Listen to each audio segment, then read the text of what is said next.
नमस्कार दोस्तों, मैं आशीष ओझा मैथ के इस ऑनलाइन प्लेटफॉर्म पर एक बार फिर आप सबका स्वागत करता हूं। जैसा कि हमने पिछले पार्टों में क्लास 10 से एक्सरसाइज 8 को कर रहे थे, आज उसी चैप्टर को आगे बढ़ाते हैं और क्वेश्चन नंबर 11 को लेते हैं। क्वेश्चन नंबर 11 हमारे पास है, एक मीनार क्षैतिज समतल से ऊर्ध्वाधर खड़ी है, मींस सीधी खड़ी है। यदि सूर्य का उन्नयन कोण 30 डिग्री है और मीनार की छाया की लंबाई 45 मीटर है, तो मीनार की ऊंचाई ज्ञात करो, हमें हाइट फाइंड आउट करनी है। तो सबसे पहले हम यहाँ पे डायग्राम बनाते हैं। यहाँ पर मीनार की ये हाइट है और मीनार की छाया की जो लंबाई है वो बेस बनेगा और उसकी छाया की लंबाई हमें दे रखी है, क्वेश्चन में गिवन है 45 मीटर है। और यहां से बनने वाला ये मीनार का शिखर पॉइंट है, पीक बिंदु पॉइंट है, यहां से बनने वाला जो उन्नयन कोण है वो हमारे पास 30 डिग्री है, 30 डिग्री। और हमें मीनार की ऊंचाई को ज्ञात करना है, हाइट निकालनी है h मीटर। इस ट्रायंगल को हम नाम बिंदु दे देते हैं P Q R और इसे हमें जो है हाइट निकालनी है। तो सबसे पहले हम लिखते हैं मीनार की ऊंचाई, जो कि हमें डायग्राम में PQ से शो हो रही है। तो हम लिख सकते हैं PQ equals to h metre और ये हमने माना है लेट। और मीनार की छाया की लंबाई इसकी लेंथ हमें दे रखी है, जो कि QR से शो हो रही है, QR इक्वल्स टू 45 मीटर। और एक बनने वाला जो उन्नयन कोण है, कोण QRP equals to theta equals to 30 degree, 30 degree. तो हम इस ट्रायंगल PQR में हम, जैसा कि हमने पिछले सवाल में पढ़ा था, हमें ये भुजा जो होती है कर्ण का काम करेगी, ये भुजा हमारे पास आधार का काम करेगी और ये वाली साइड जो है वो लंब का काम करेगी। और हमें लालका का नियम में ये देखना है कि कौन सी दो भुजाओं के बारे में चर्चा हो रही है। हम देखते हैं कि लंब और आधार के बारे में डिस्कशन हो रहा है। आधार छाया की लंबाई हमें क्वेश्चन में गिवन है और लंब मीनार की ऊंचाई हमें ज्ञात करना है। तो ये बन जाएगा लंब अपॉन आधार, देन tan थीटा बराबर लंब अपॉन आधार, जहां पर लंब जो है PQ से शो हो रहा है और आधार जो है QR से शो हो रहा है। और थीटा जो है हमें tan थीटा वो हमें दे रखा है 30 डिग्री, 30 डिग्री। और लंब हमें निकालना है और आधार की वैल्यू, छाया की लंबाई हमें दे रखी है 45 मीटर। तो हमें पता है कि हमने ट्रिग्नोमेट्री टेबल में सीखा था tan 30 की जो वैल्यू है वो फिक्स है, वो है 1/√3। यहाँ पर वैल्यू को पुट अप करते हैं तो हमारे पास हो जाएगा 1/√3 h/45। इनकी क्रॉस मल्टीप्लाई करते हैं तो हमारे पास बन जाएगा √3h इक्वल्स टू 45। हमें h की वैल्यू निकालनी है 45 डिवाइड बाय √3। इसका हम परिमेय करते हैं तो ये बन जाएगा √3 कोण √3 की मल्टीप्लाई करेंगे, इसको हल करेंगे तो 45√3 डिवाइड बाय 3, √3 मल्टीप्लाई 3 बन जाएगा। इसको हल करेंगे तो ये बन जाएगा 15। तो मीनार की ऊंचाई जो है वो 15√3 बन जाएगी मीटर। ये हमारा आंसर रहेगा। इसको हम हल कर सकते हैं h इक्वल्स टू √3 की वैल्यू 1.732, ये अप्लाई करके इनकी मल्टीप्लाई करके भी इसको हल कर सकते हैं और ये भी उत्तर लिख सकते हैं। क्वेश्चन नंबर 11 का ये हमारे रिजल्ट रहेगा राइट। अब हम चलते हैं क्वेश्चन नंबर नेक्स्ट 12 की तरफ। क्वेश्चन नंबर 12 है हमारे कारण कि आंधी के कारण एक वृक्ष की ऊपरी भाग टूटकर क्षैतिज तल पर 60 डिग्री का कोण बनाता है। वृक्ष का शिखर क्षैतिज तल से वृक्ष के जड़ से 10 मीटर की दूरी पर मिलता है।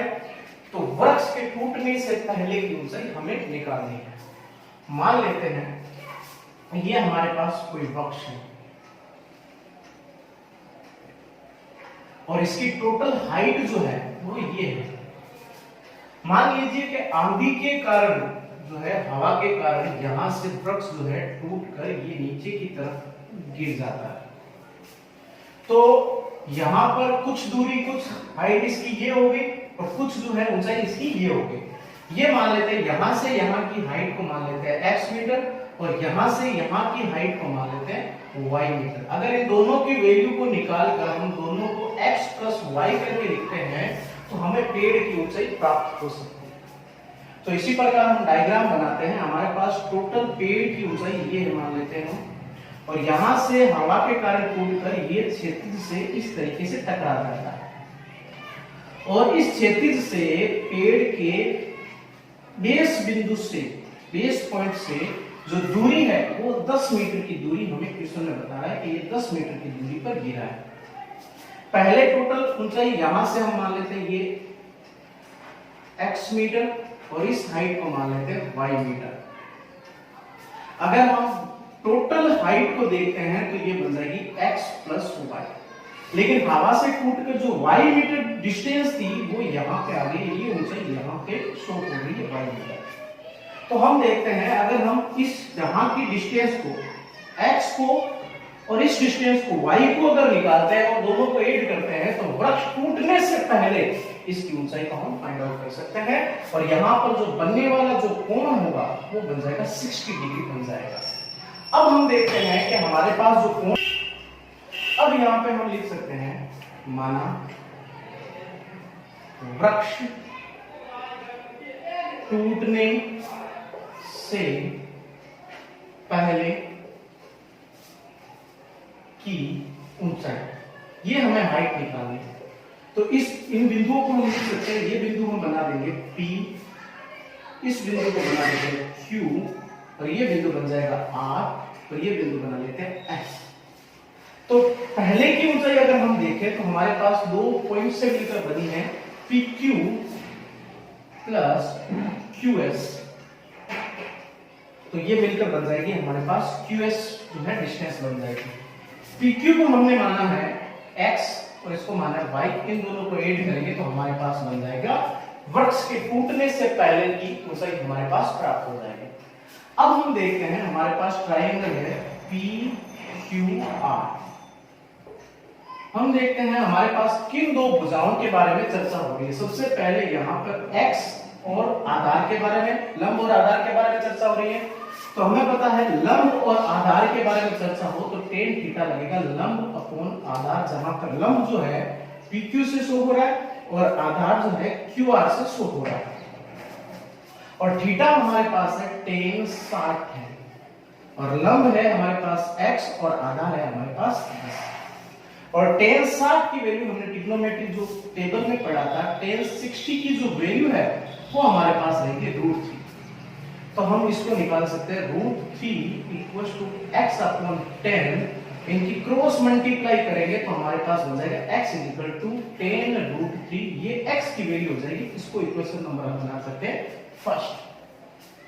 इसी प्रकार हम दूसरा जो ट्रायंगल है इसी में लेंगे, PQR ट्रायंगल लेंगे, लेकिन इसमें जो जिन दो भुजाओं के बारे में चर्चा हो रही है, जो दूसरी हाइट थी PS वो टूट कर गिर गई है नीचे की तरफ, PR से शो हो रही है। तो हम जानते हैं अब जो भुजाओं के बारे में चर्चा होगी वो कर्ण और आधार के बारे में चर्चा होगी। तो हम कर्ण, आधार और कर्ण के बारे में चर्चा हो तो लाल का नियम से हम पढ़ते हैं आधार अपॉन कर्ण जो होता है वो होता है कोस थीटा, दूसरे कॉलम में आता है आधार अपॉन कर्ण। जहां पर आधार जो है वो QR से शो हो रहा है और कर्ण जो है हमारे पास वो PR से शो हो रहा है। और यहाँ पे कोस थीटा, थीटा की वैल्यू वही रहेगी 60 डिग्री और QR की जो वैल्यू है वो है 10 मीटर और PR की जो वैल्यू है वो है 5 मीटर। और जैसा कि हमने ट्रिग्नोमेट्री टेबल में पढ़ा था cos 60 की वैल्यू फिक्स है 1/2। तो यहाँ पर ये बन जाएगा 1/2 = 10/y, इनकी क्रॉस मल्टीप्लाई करते हैं तो ये बन जाएगा y = 20। ये हमारे पास इक्वेशन नंबर इसको बना लेते हैं 2, ये हमारे पास जो है y की वैल्यू फाइंड आउट होगी। अब हमें कुल वृक्ष की लंबाई निकालनी है, ये हमें टोटल लेंथ फाइंड आउट करनी है। तो जैसा कि हमें पता है PQ प्लस QS से मिलकर बना है और यहां पर हम देखते हैं कि QS से मिलकर बना है PQ प्लस PS से, तो यहां पे बन जाएगा PS। तो ये बन जाएगा x प्लस y, x की वैल्यू हमने फाइंड आउट की इक्वेशन नंबर 1 से 10√3 प्लस 20 बन जाएगा। और अगर √3 का हम वैल्यू पुटअप करके इसकी 1.732 प्लस 20 इसको हल करते हैं तो ये बन जाएगा पॉइंट, ये अपॉन 1000 ये कैंसिल आउट हो जाएगा, ये बन जाएगा 17.32 प्लस 20 इसको ऐड करते हैं तो ये बन जाएगा 37.32 मीटर।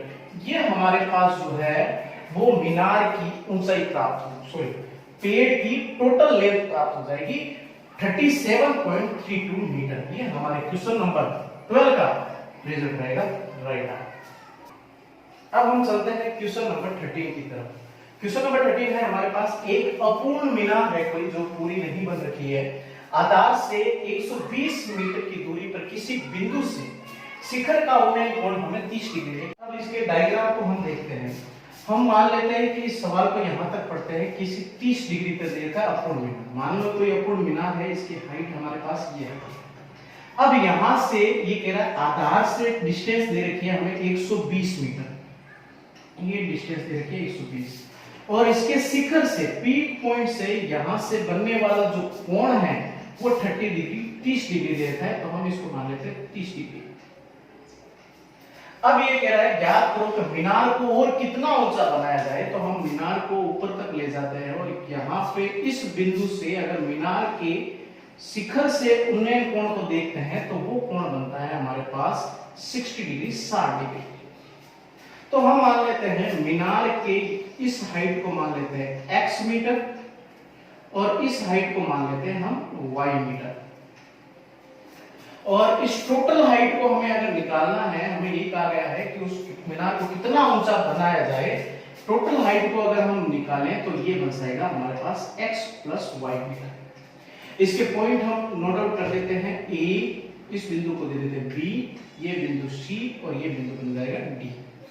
तो यहां पर हम लिखते हैं माना अपूर्ण मीनार की ऊंचाई, तो हमें पता है कि अपूर्ण मीनार की ऊंचाई जो हमें दे रखी है BC = y मीटर, और पूर्ण मीनार की ऊंचाई, मीनार की ऊंचाई हाइट हमें दे रखी है AB = x मीटर, और हमें कुल ऊंचाई अगर फाइंड आउट करनी है, कुल हाइट निकालनी है, टोटल हाइट, वो हमारे पास बन जाएगी AB + BC = x + y metre.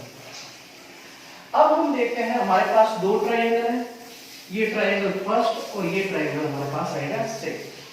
हमारे पास दो ट्रायंगल जैसे हमारे पास पहला ट्रायंगल रहेगा ACD में, और दूसरा ट्रायंगल हमारे पास रहेगा ट्रायंगल BCD में।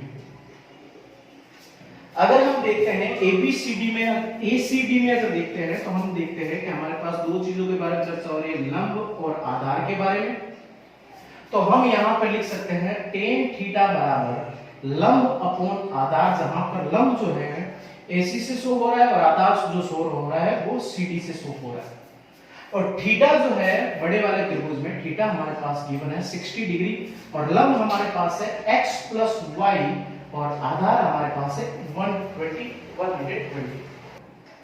तो tan 60 की जो वैल्यू है हमारे पास वो हमारे पास फिक्स रहेगी √3 ट्रिग्नोमेट्रिक टेबल से।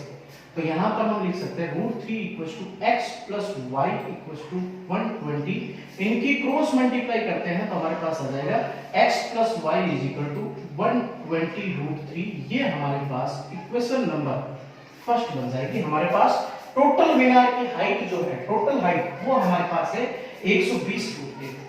हमें सिर्फ उतनी ही ऊंचाई निकालनी है कि कुछ ज्ञात कीजिए कि मीनार को और कितना ऊंचा बढ़ाया जाए, मींस हमें x की वैल्यू को फाइंड आउट करनी है कि यहां तक हमारे पास मीनार थी पहले से और इसको और आगे तक बढ़ाया गया है तो उसकी हाइट कितनी होगी, मींस हमें x की वैल्यू को निकालना है। हमें x + y हमारे पास फाइंड आउट हो चुका है। तो अब हम त्रिभुज सेकंड वाले त्रिभुज को लेते हैं। त्रिभुज BCD में अगर बात करें तो यहाँ पे भी लंब अपॉन आधार के बारे में चर्चा हो रही है। तो यहाँ पे हम लिख सकते हैं tan थीटा = लंब अपॉन आधार, जहां पर थीटा हमारे पास है 30 डिग्री और लंब हमारे पास शो हो रहा है BC/CD। तो यहाँ पर लंब है हमारे पास y मीटर और आधार हमारे पास है 120। अब हम अच्छी तरीके से जानते हैं कि tan 30 की जो वैल्यू है वो हमारे पास है 1/√3। यहां पर वैल्यू को पुटअप करेंगे तो 1/√3 इक्वल्स टू y/120, इनकी क्रॉस मल्टीप्लाई करेंगे तो ये बन जाएगा √3y equals to 120, y equals to बन जाएगा 120 डिवाइड बाय 3, इनका परिमेयकरण करेंगे तो √3/√3 आ जाएगा। इसको हल करेंगे तो हमारे पास बन जाएगा 120√3/3, इसको काटेंगे तो ये बन जाएगा 40√3। ये हमारे पास y की वैल्यू आ गई इक्वेशन नंबर 2। चूंकि मैंने बताया हमें उतने ही मान निकालना है कि मीनार को कितना ऊंचा बढ़ाया गया है, मींस हमें x की वैल्यू को फाइंड आउट करना है। तो x के मान को हमारे पास y का जो मान आया है, y का मान इक्वेशन नंबर 1 में रखने का। तो इक्वेशन नंबर 1 है हमारे पास x plus y equals to 120√3 और y, ये y बन जाएगा x इज इक्वल टू बन जाएगा 120√3 माइनस y, और y की वैल्यू इक्वेशन नंबर 2 से हम देखते हैं तो x is equal to 120√3 minus 40√3। तो हम सब्सट्रैक्ट करते हैं 120 माइनस 40 तो हमारे पास बन जाएगा 80√3। ये हमारे पास x की वैल्यू फाइंड आउट हो गई। और अगर हमें इसका वैल्यू को और लिखना है, हल करना है, तो 1.732 ये √3 का मान लिख के हम इसको हल कर सकते हैं। ये हमारे पास हम मीनार को कितना ऊंचा बढ़ाए कि इसका कोण जो है 60 डिग्री बन जाए, तो हमने मीनार को x मीटर तक बढ़ाया था और x मीटर की वैल्यू का मान जो है 80√3। ये हमारे क्वेश्चन नंबर 13 का रिजल्ट रहेगा राइट। अब हम चलते हैं क्वेश्चन नंबर 14 की तरफ। क्वेश्चन नंबर 14 है हमारे पास, एक मीनार के आधार से 100 मीटर की दूरी पर स्थित बिंदु से शिखर का उन्नयन कोण जो है वो 30 डिग्री है। तो मीनार की ऊंचाई ज्ञात करनी है, हाइट निकालनी है। तो सबसे पहले हम देखते हैं कि यहाँ पर हमारे पास मीनार है और इसकी ऊंचाई हम मान लेते हैं, हाइट मान लेते हैं h मीटर, और इसके आधार से डिस्टेंस जो दे रखी है वो कितनी दे रखी है, वो दे रखी है 100 मीटर, और इसके शिखर से इसका उन्नयन कोण जो है वो है 30 डिग्री 30 डिग्री। हमें मीनार की ऊंचाई निकालनी है। एक सिंपल सा क्वेश्चन है, इस बिंदु को हम दे देते हैं P Q R। तो हम मान लेते हैं मीनार की ऊंचाई, तो मीनार की ऊंचाई को हम लिख देते हैं PQ equals to h metre let माना, और इसके आधार की दूरी, आधार की दूरी QR इक्वल्स टू हमें दे रखी है 100 मीटर, और बनने वाला जो उन्नयन कोण है QRP equals to theta equals to हमें दे रखा है 30 डिग्री। अब यहाँ पर हम ट्रायंगल लेते हैं PQR में किन दो चीजों के बारे में चर्चा हो रही है, वो चर्चा हो रही है लंब और आधार के बारे में चर्चा हो रही है। तो हम देखते हैं लंब और आधार हमारे पास बनता है tan थीटा इक्वल्स टू लंब अपॉन आधार। लंब हमारे पास दे रखा है PQ और आधार दे रखा है QR, और थीटा हमारे पास गिवन है वो है 30 डिग्री, और PQ की वैल्यू हमें फाइंड आउट करनी है और QR की वैल्यू हमें दे रखी है 100। तो चूंकि हम जानते हैं tan 30 की जो वैल्यू है वो हमारे पास फिक्स है 1/√3, इसकी वैल्यू पुट अप करेंगे 1/√3, ये बन जाएगी, क्रॉस मल्टीप्लाई करेंगे तो ये बन जाएगा √3h इक्वल्स टू 100, और हमें h की वैल्यू निकालनी है तो ये बन जाएगा 100 डिवाइड बाय √3, इनका परिमेयकरण करेंगे तो ये बन जाएगा, तो इसको हल करेंगे तो हमारे पास बन जाएगा 100 मल्टीप्लाई √3/3। तो हम इसको हल करेंगे तो 100 में हम डिवाइड करेंगे 3 का, तो ये बन जाएगा 3 3 9, 1033 9, ये बन जाएगा हमारे पास 0.33, तो h इक्वल्स टू बन जाएगा 33.33 मल्टीप्लाई बाय √3। अगर इसको हल करना है तो हम √3 की वैल्यू को हल करके लिख सकते हैं, √33.33 मल्टीप्लाई 1.732, इसको हल किया तो ये बन जाएगा 1000, इसको हल किया तो बन जाएगा 100, इसका मल्टीप्लाई करते हैं तो हमारे पास h की वैल्यू फाइंड आउट, इनकी मल्टीप्लाई करेंगे तो हमारे पास इसको हल करने के बाद में 57.72, ये हमारे पास जो है मीनार की हाइट जो है वो प्राप्त होगी। क्वेश्चन नंबर 14 का ये हमारे पास रिजल्ट रहेगा राइट।